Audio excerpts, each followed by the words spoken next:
High বন্ধুগণ, এখন আমি যাচ্ছি জেনজাল সাব ডিভিশনাল হসপিটাল।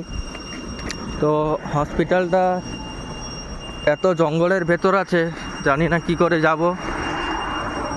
পুরোটাই দুপাশের জঙ্গল, কোনো লোকালিটি নেই। দেখতে পাচ্ছ বন্ধুরা, দু সাইডে জঙ্গল। এখন 2.5 কিলোমিটার এখান থেকে হেঁটে হেঁটে যেতে হবে।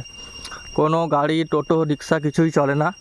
2.5 কিলোমিটার হেঁটে হেঁটে পাহাড়ের উপরে উঠতে হবে জঙ্গল দিয়ে, তারপরে হসপিটালটা পড়বে।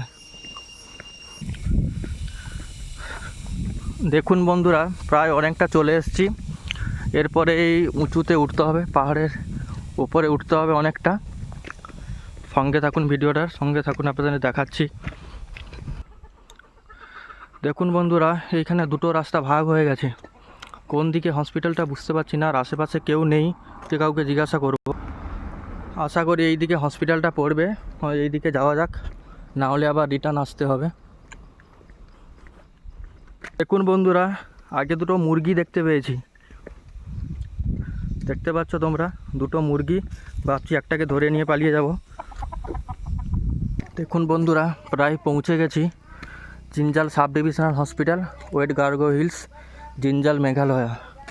এই হচ্ছে হসপিটালের গেট। আরও যেতে হবে অনেকটা। দেখুন বন্ধুরা, ফাইনালি হসপিটালে চলে এসেছি। হাঁটতে অনেকটা প্রায় কষ্ট হয়েছে, 2.5 কিলোমিটার। এটা হচ্ছে জিনজাল সাব ডিভিশনাল হসপিটাল, মেঘালয়। পুরো একদম পাহাড়ের মধ্যে, জঙ্গলের ভেতরে। এইবারে পুরো সোজা হসপিটালে ঢুকবো। ভিডিওটার সঙ্গে থাকুন বন্ধুরা।